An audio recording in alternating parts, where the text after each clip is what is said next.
Yes, good morning. My name is Chidi Ikenna Amobi. Welcoming you to this day's program captioned the way you magnify your problem is the way it is. Whenever you have a challenge, whenever you have a problem, I don't really call them problems, I call them challenges. Because as a human being, you are bound to have challenges one time or the other in your life. So anytime you have this particular challenge, you think that this challenge is going to kill you, that this challenge came to kill, that without it, in fact, somebody is dying this minute.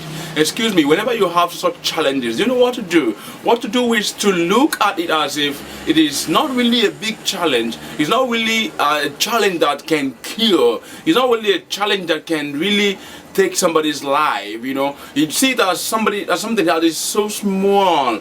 Don't magnify it so much. If you see your challenges as a big one, it becomes a big one. If you see them as something that is overcomable, something that you can easily triumph, something that you can easily overcome, it should be like that. Because whatever you see, whatever you visualize, whatever you think towards what you visualize, that is what it becomes. That's one simple thing people don't know. Whenever you see a challenge, whenever you are crowded with some problems or the other, whenever you are being disturbed by one thing, that, oh my God, how did this thing come about?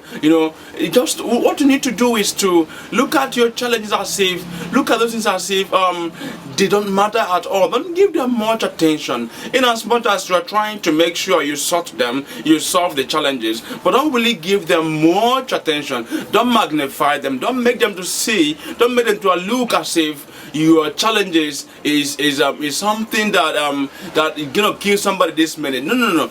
You are the architect of that challenges. Whatever it is, whatever anyhow it came about, you are gonna tell him. You're gonna tell that challenges, I am in control of my life.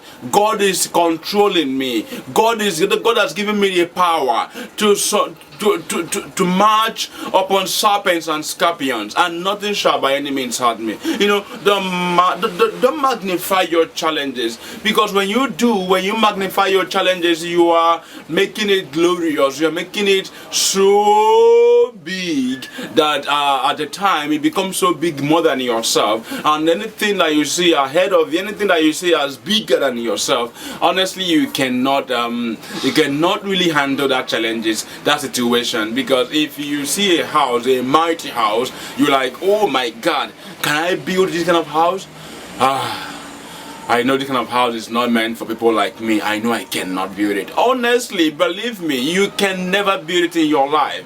If you see a fine, a wonderful car, you tell yourself, this car is so beautiful. I know I cannot buy this kind of car.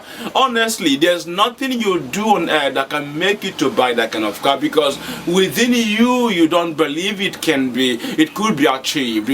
Within you don't believe it. This could be possible someday. So whenever you see a thing, anything you say towards that thing becomes what comes effect.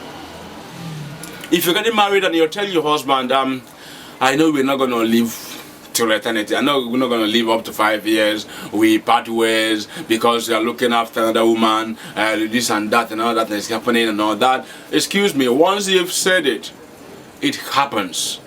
And whenever it happens, you now say, I said it, because you've manufactured it. You've manufactured that particular thing. You've made it to happen. You've given it a room. You've given it a name. You've given it an avenue to come into reality, because you believe that this is going to happen like this, that this is going to work like this sometime to come. When you go in for exam, I say, exam I'm going, I just don't know. I'm not really I know I'm going to fail these exams. My brother, my sister, there's nothing you can do again to pass the exams, because you believe within yourself that you can never pass these exams. You know what I'm saying? It's only the word of God, it's only the grace of God, by your constant prayer, by your reversal of what you've said, your utterances initially. That is the only thing that can make you to see the positive in that negative situation, because you've given it a negative approach. You've given it a negative clothing. So everything about that thing you want to do, it's negative. Everything about it, it's purely negative. It's nothing about positive again. So it's only the grace of God that can make things, that can make you to see the positivity in that negative situation. So what I'm doing this morning is this: do not magnify your challenges. Do not magnify your problems. Do not think your problem is the greatest, is the heaviest, is the biggest in this life. No, that thing you are passing through, someone else is passing through that same thing right now that you are even watching me. You know what I'm saying? So you don't really think yours is the greatest. No, whatever you are passing through is not just to kill you, it's to make you unique, it's to make you, it's to teach you, it's to refine you more. The more you pass through difficult challenges, just like, let me give you an example of what I'm saying right now. When you were born, you were so little, it was very difficult for you to walk. You were that little then. The walking was really a challenge to you. You learning how to walk, and at the time you stood up, you started walking, people were like, oh, thank God he's walking, thank God you're walking, and all that. But today, right now, walking is never a challenge to you, apart from maybe you had one challenge or the other after maybe one accident or the other. But normally, walking shouldn't be a challenge again to you because you've passed that stage. So any challenge you've seen today, any challenge you've seen in your life today, see it as one of those things. See it as something that should be overcome soon, because very soon you're gonna overcome that same situation and you'll laugh. So don't magnify it, see them as little. Thank you very much. My name is Chidi Ikenna Amobi. If what I said is meaningful, leave a comment below and then subscribe, and thank you very much. I appreciate it. Bye bye.